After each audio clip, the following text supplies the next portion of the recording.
But it's your boy Ricky Revamp, and welcome to Tab TV3. Thank you for watching, man. And with me today, I got the Vegan Barber. Well, that's how I know him, man. You know what I'm saying? Introduce yourself, man. Let them know what's your IG, what you got going on, and where you from. What's up, guys? I'm Ivan Ross. I'm from here, Orlando, Florida, and my Instagram is __ Vegan Barber. Right. Listen, man, this guy, so we met through IG, right? Sort of, kind of. And then,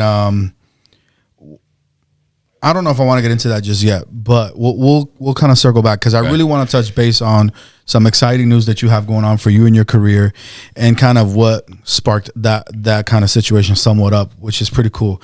But anyways, tell us a little bit about your barbershop owner experience. How long have you been a barber for, first of all? So I've been cutting hair since I was about 15, but officially, like cutting hair in the shop every single day, I would say about since 2011. Wow, that's a good run, man. A long run. That is a good run. Good seen a lot of different changes. 100%. You've seen it evolve, so that's pretty cool.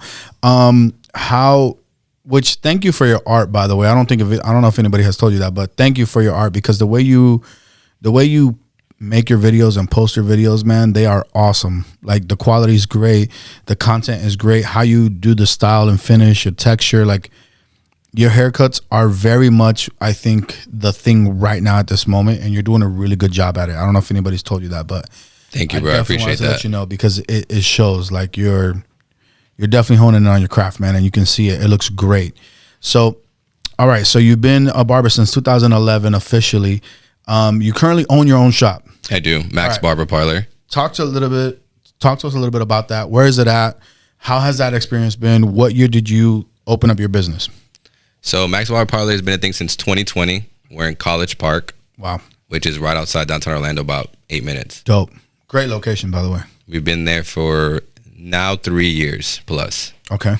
It's been a crazy transition from being a barber to being an owner. Right. Just because you have a lot of misconceptions of what it takes to be an owner. 100%. 100%. And now, like, you know, I think sometimes as barbers, when you're just a barber, you're like, oh, but why doesn't the owner do this? And why doesn't the owner do that? And why didn't they take care of this? And why didn't, why don't we just pay more advertising so that we can get more walk-ins? Right.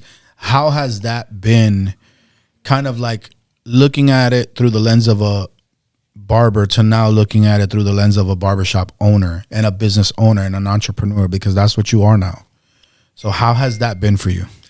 So I think there's a lot of good aspects to it as well. I feel like working in many barbershops and finding out what my dislikes and likes were in the shop, what I would change and would not change in the shop. For sure. Was definitely beneficial in opening a shop because it's how I wanted it to be run, how I want the environment to be, the content we want to create, and the kind of feel we want to give for the community. But once you get into the shop, you don't realize how expensive all of those things are. As simple as, putting lights up in a shop could be as much as $3,000. Minimum. Minimum, right. Yeah. You know what I'm saying? And that's a hookup. Right. That's something you got somebody. You know somebody. Right. You know somebody at the depot exactly. that's holding you down. So it definitely was something of me being like, I can't do everything at once. I had to do it little by little. Right. And understanding how the owners felt in those times where like, why don't they have water in the shop? Right. It almost makes you like want to call them back and be like, yo, dude, my bad, bro. I did that. You feel me? I literally did that. There's times I've definitely wanted to call my old owner back and be like, hey, bro, I'm sorry, bro, because I was definitely not the best barber for you during that time. You know what I mean? Like I wish I would have sympathized more because you know more now. You know what I'm saying? So that's pretty cool. So you did do that. I actually did do that to one of the older owners that I worked for. That's dope. And how was that conversation? Was he like, I told you? No, I'm playing. No, he was actually really cool about it. Shout out to Urban Barber. Oh, Charlie. Yeah, man, Charlie. Of course. He's the GOAT in the industry for sure. 100%. If you are a barber and you've been a barber for at least 5 to 10 years and you don't know who Charlie is from Urban Styles, then you're not cutting hair for real. Because, no, I'm playing. But for real though. But for real though. Like Charlie is a living legend, man. And thank you so much for what you do. Thank you for making such a great path for so many people to look up to. And we would love to have you on the podcast. I would love to do it at your barbershops, any of them. I think that would be a great opportunity, man. If you're listening to this podcast, man, Charlie, definitely please reach out. Let's connect and let's make this happen. Thank you so much for inspiring people like him and inspiring people like me, and many more, I'm sure, can testify to how your career and your choices and how you've decided to run your barbershops and your business has definitely positively impacted them. So Yeah, 100%. So to go back to that, so you reached back out to Charlie, you chopped it up with him, had some great conversation. And then once you've done that, now as a business owner, as far as cutting hair and trying to balance the act of cutting hair, running the barbers, running the barbershop, taking care of customers, getting new customers, how has all of that been for you? That's been really hard, just because I am probably like the busiest one in my shop. Since I became a shop owner, my grind never stopped. So I continued marketing myself on top of marketing my team. Right. So when I'm in the shop, I'm standing there from the beginning to the end. Slicing, like cutting all day, stopping and educating the barbers as well whenever they need me. Right. So it was very difficult in the beginning to be able to balance. Find a rhythm of everything. Yeah, for sure. Really find out. Because I wanted to be present for my barbers as well. And there was a point where I realized I was more focused on everything that I was doing, and I needed to pour into them as well. Yeah. That's such a catch-22, man, because like you pour into these guys, you show them love, you show them nicks and tricks, you show them little gadgets and little things that you've learned along the way.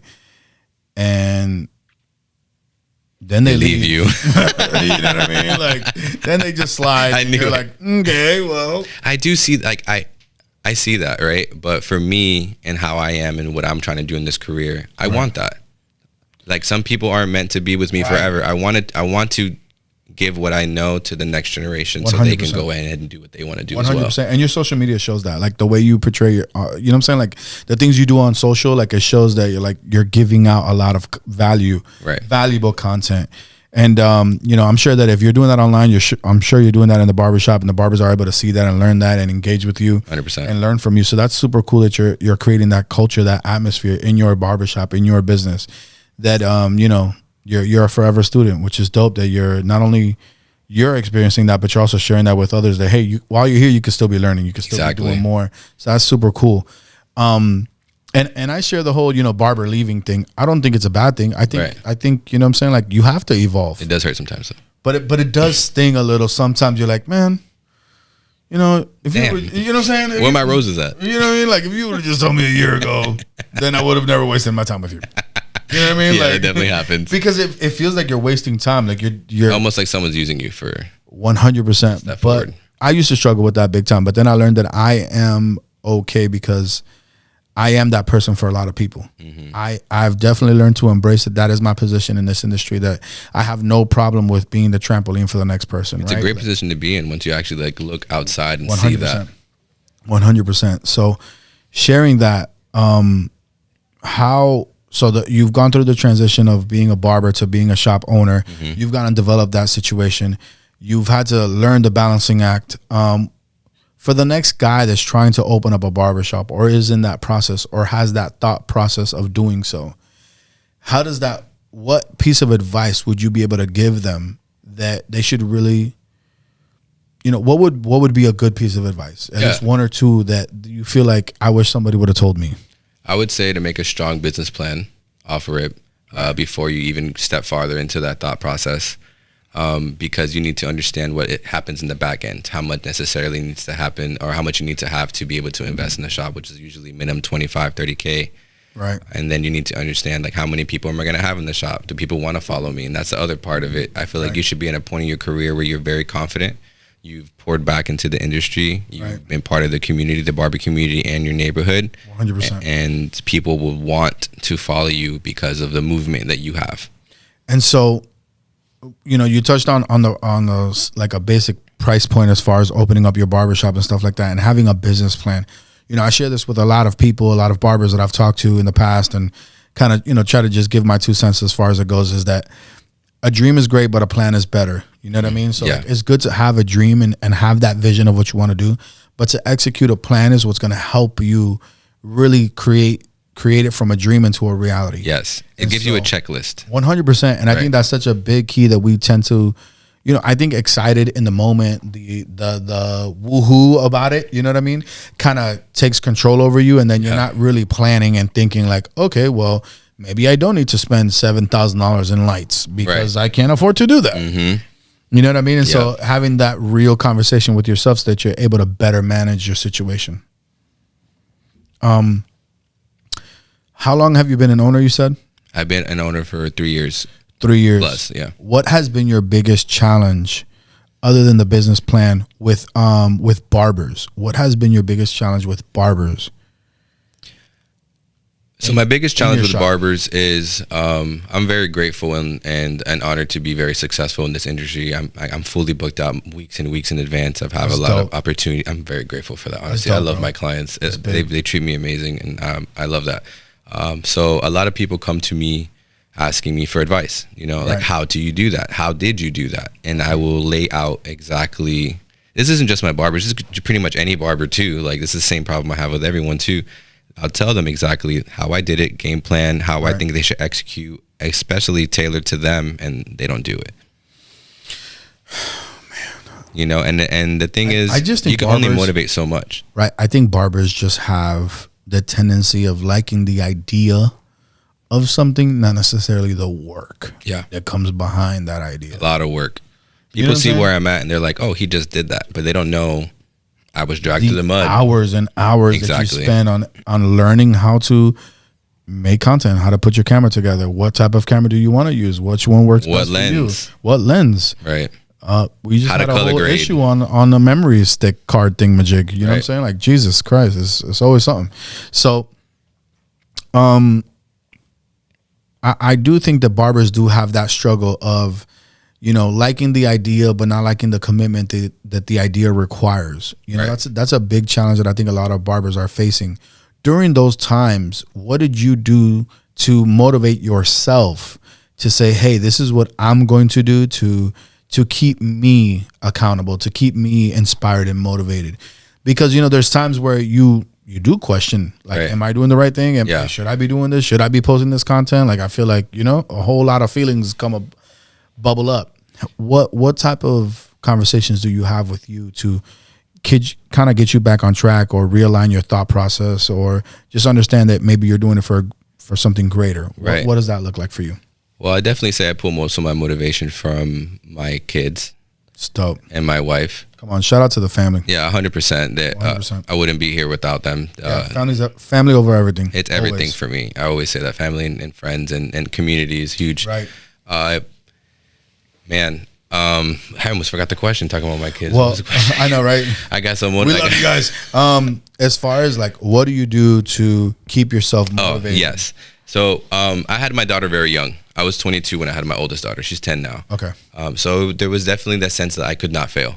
Right. I did not have the opportunity to fail. And barbering was one of those things where you will make as much money as you put into. 100%. And I put all of it into it. And I also realized the people who were succeeding in this industry were the most consistent.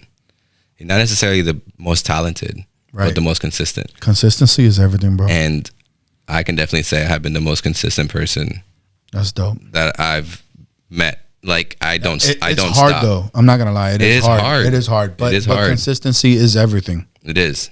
Because really you can have someone who's amazing and naturally talented post once or do something once a week, once a year, and then someone who's constantly doing it every single day. Every single day. They're going to be the ones ahead. So how often do you post? So right now I am posting. Like, what did that, let's go back. What did that journey look like as far as saying, hey, I'm going to take this content thing serious, and this is what I'm going to do? And did you have an end goal or an end result where you were like, hey, I want the end of the road to look like this for me?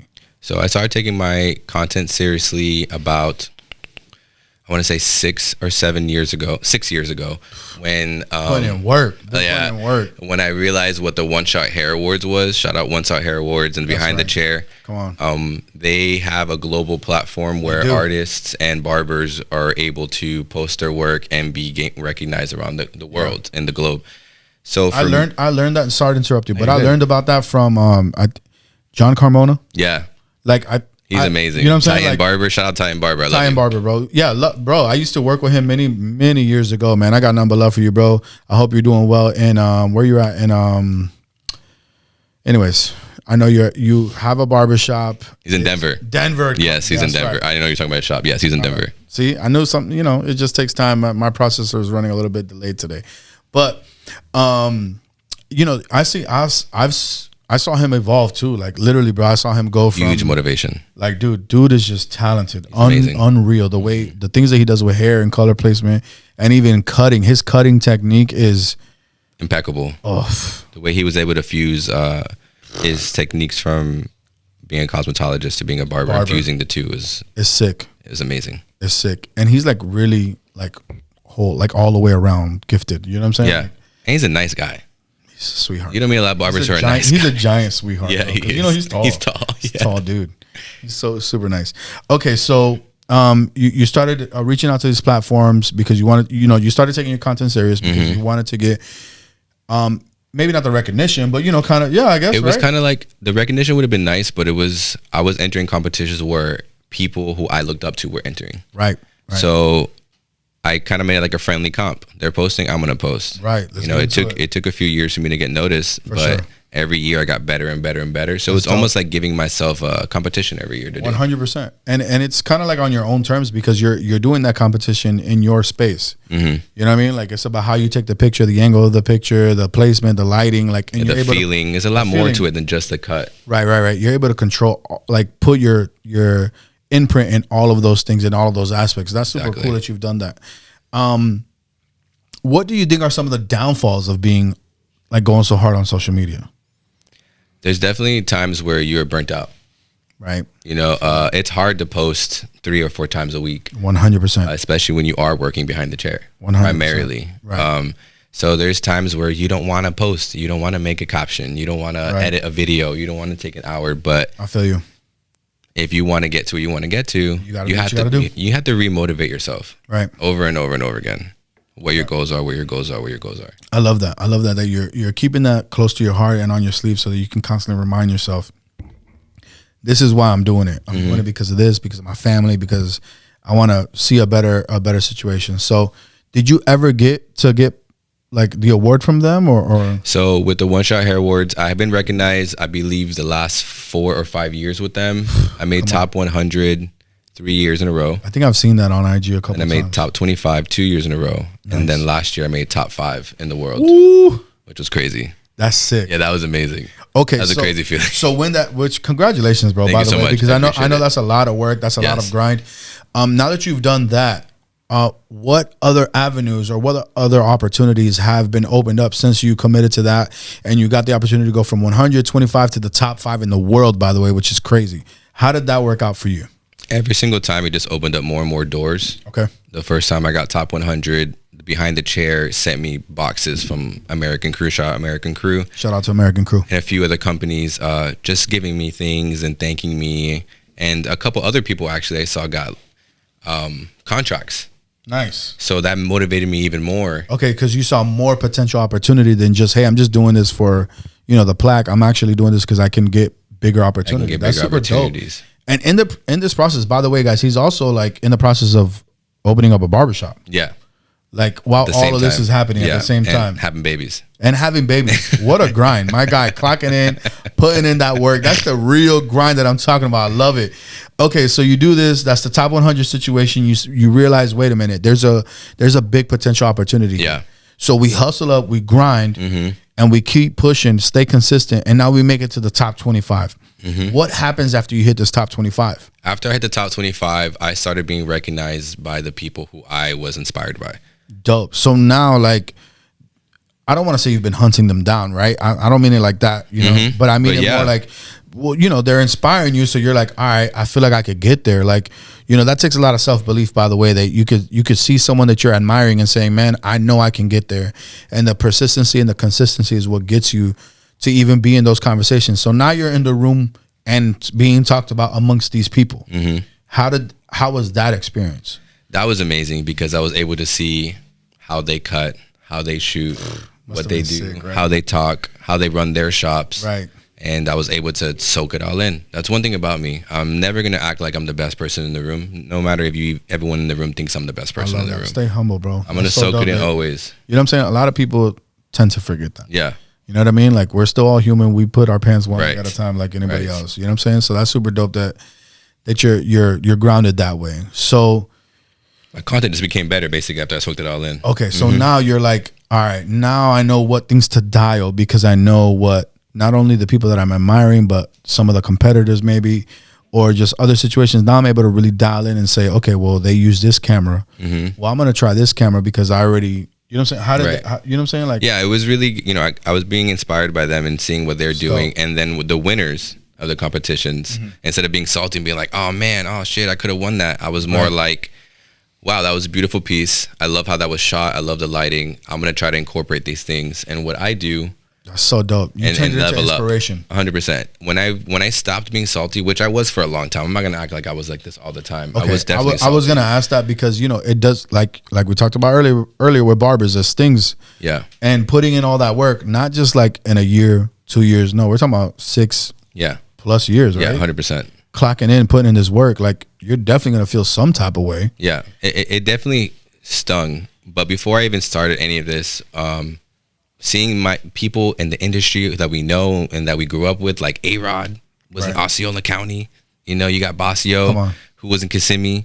Just seeing people who are from here do great things. Instead of being like, damn, why wasn't that me? I was like, we can do that. Right. It's obtainable. It just showed me like it's obtainable. Right. You know, so seeing real people do it just... That's a mind shift though, man. That's so cool that you're able to share that with us, because I think a lot of barbers sometimes, like, we go to a barber battle, we compete one time and we're like, oh, I'm going to win. I know we compete to win, obviously. Yes. I understand that. But you're not going to win on your first time. You know what I'm saying? Or every time. Right. You know what I mean? Because then it doesn't turn into a competition. It turns into you just dominating a certain niche. Right. Right? So if you don't have competition, it kind of loses its essence.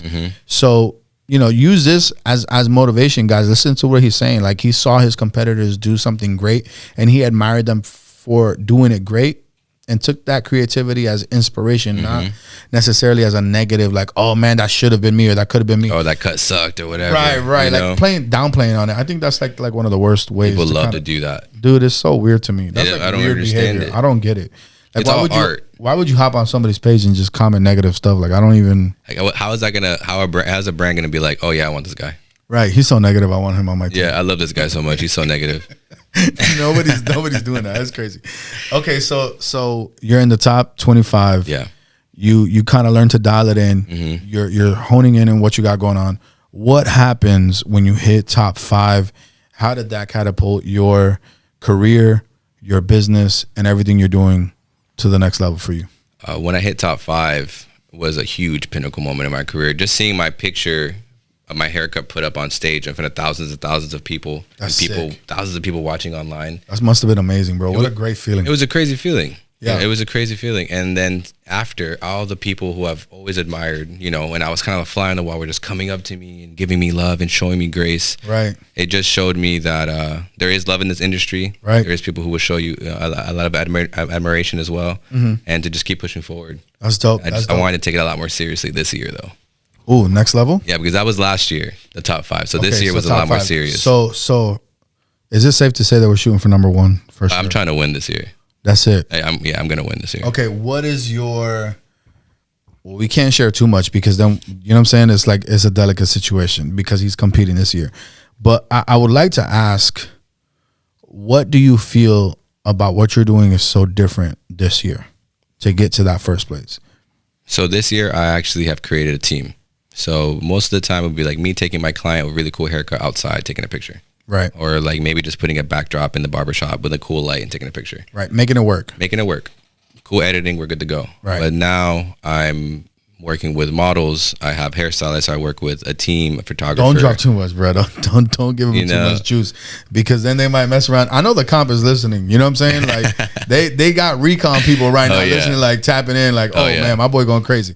Now I'm playing. But so this time you built a team. This team understands the vision, and now collectively you're able to say, okay, this is what we're gonna do moving forward. So that's super cool, man. I think that's a great strategy and a great way to enter into the new year and kind of really hone in on that, man. I really hope you get it, bro. Thank you, bro. I would love to. This is the year for sure. We're taking it to Orlando. We're taking it home to Orlando. That's for dope, sure. bro. Yeah. That's dope. That's dope. So to circle back a little bit about owning your barbershop, man, how was that experience as far as owning the barbershop?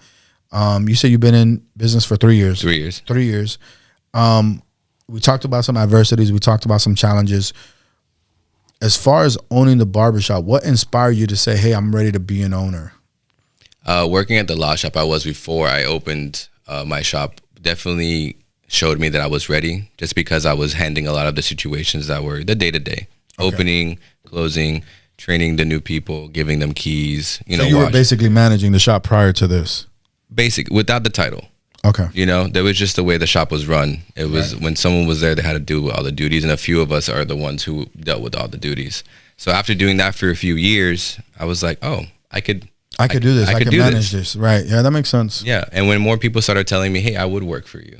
Like, you're a great guy. I love being around you. And I was like, oh, okay, maybe I should jump into this avenue. How has that been with your team? Because sometimes, like, we gotta, as nice and as cool we want to be, sometimes we got to put that foot down and be like, hey, don't forget that I'm still the owner of the barbershop. I have to delegate these things a certain way, or we got to deal with them a certain way. Have you had a challenge? Yeah. And what have those challenges looked like for you? Yeah, most definitely. Most barbers respect when I have some. I'm very cool. It's very easy to get along with me. Okay. But when I say something, I do expect it to be done. 100%. And I just don't expect arguments. The only time I ever had a problem was with I hired a friend.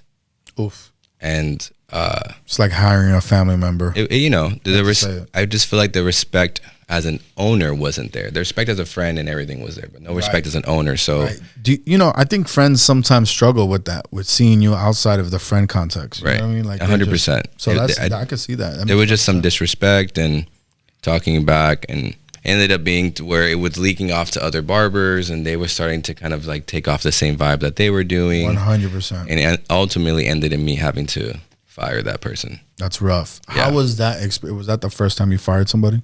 That wasn't the first time I fired someone, but that was the first time I fired a friend. How was that experience? Like letting someone go that outside of this, you might have to see them. It was definitely hard. You know what I'm saying? We're still homies. Yeah. That's the thing too. Like, I feel like it could burn those bridges as well. For sure. When it happens negatively, this ended up being a negative situation. That's tough. I don't want to. Yeah, I don't want to get too much into it, but it definitely taught me a lot of lessons. When you're gonna hire someone in your shop, guys, make sure, even if it's your friend, they meet all the guidelines of what you expect your barbers to do. And if it's not something that they match, then they're not the barbers for you. And don't give it slack because they're friends. Right. I think the other way around, because they're friends, they should have a higher regard for you. And because they have a higher regard for you, they should treat you with even more of the utmost respect and kind of honor what you got going on even greater than the rest of the gang, because I think that's super important. I think, sometimes as shop owners, as business owners, as entrepreneurs, we tend to, we want to see the best in people. We want those things. We want good people around us. And sometimes we want to give maybe the wrong person or the wrong situation the benefit of the doubt, and then you keep doing it and keep doing it. Exactly. And then it's 2 years. You know what I'm saying? And you've been dealing with this drama for 2 years, and it kind of takes away the essence of your barbershop. Right. Because now it's not your happy place. It's an uncomfortable place for you to come into. And so as a shop owner, for you to feel, I went through that. There was a big season in my life where I had a couple of those situations, and then something greater happened in my life that I said, you know what? Like, the last thing I'm going to do is feel uncomfortable in my place. In your own shop. You feel me? This is like my house, bro. This is like our house. You know what I'm saying? Like, outside of here, it's either my house or here or my other locations. You know what I'm saying? Like, you that's feel comfortable. It's my place. And so to have someone in there that has a relationship with you, make you feel so uncomfortable, it's probably one of the worst feelings that you can ever go through as a shop owner. I don't wish it on anybody. So do not be afraid to cut that cancer out ASAP. You know what I'm saying? Somebody gave me this advice a long time ago. They said, make tough decisions to avoid tough times. Ooh, that's good. You know what I'm saying? And that's a big key for you guys, man. Make those hard decisions now and early and as soon as possible, so that by the time that happens, hey, man, I'm going to keep it moving. You got to keep it moving, because my vision is greater than whatever you got going on right now. And you can save the relationship too. And you could save the friendship. Hopefully in time, right? When you do stuff like that, you can actually save the relationship and friendship and be like, hey, bro, like, we're still cool. It's just you're not aligning with the vision of what I have going on. And that should be respected as well. 100%. 100%. Any news that you want to drop on us, man, before we close out? Thank you so much, by the way, for sharing everything that you shared, everything that you can share. We're Tap TV3 and me and the Revamp team and everybody, man, we're going to definitely support you in any way we can, as far as because I know that normally you got to like vote. You got to tag, repost it, and share it, right? For the One Shot Hair Awards. When it comes time to voting, I need everyone to vote. Okay, so we'll like send me a text, bro. I will. You know what I'm saying? Like when that time comes, let's all push like as much as we can, because I think that would be great for you to bring that back home. Anything else? So I know we got a big I'll try to make it as short as possible. But I do want to thank you as well, because I don't know if anyone knows, but this guy right here, before anyone really knew who I was, he gave me an opportunity to showcase his event. It was the second showcase I've ever done. The first one was Steve Trujillo's. 100%. Shout out to Steve. I love that dude. I love that guy. He's such a sweet guy. He also just gave me a shot when I was literally no one still to anybody. And since then, it sparked so much. Since then, the One Shot Hair Awards, winning the Rise of Hair, getting a Wahl ambassadorship, which was last year. Come on, man. Thank you, Walls. Big shout out to Wahl. Shout out Clippers, to Wahl. Man. Honestly, it's something I've been wanting to do since I was 16 years old, was work That's for Wahl. That's sick. That's so dope, man. Good for you, bro. And I got the educator position for this year, so I'll be officially one of the 25 educators of Wahl for the U.S. team. So it's honestly insane. Congratulations, bro. That's big, dude. If I have to give anyone advice, people used to make fun of me for making content. People used to make fun of me for the haircuts I do and getting down kneeling down on the floor to take cameras and put my camera up and everything, take pictures. Let's go, man. Talk to him. And no one saw the vision. No one saw what I wanted to do. No one believed when I was gonna be a barbershop owner. No one believed when I said I was gonna work for Wahl. And if you see the vision and if you just do it, you will get there. But you have to do the work.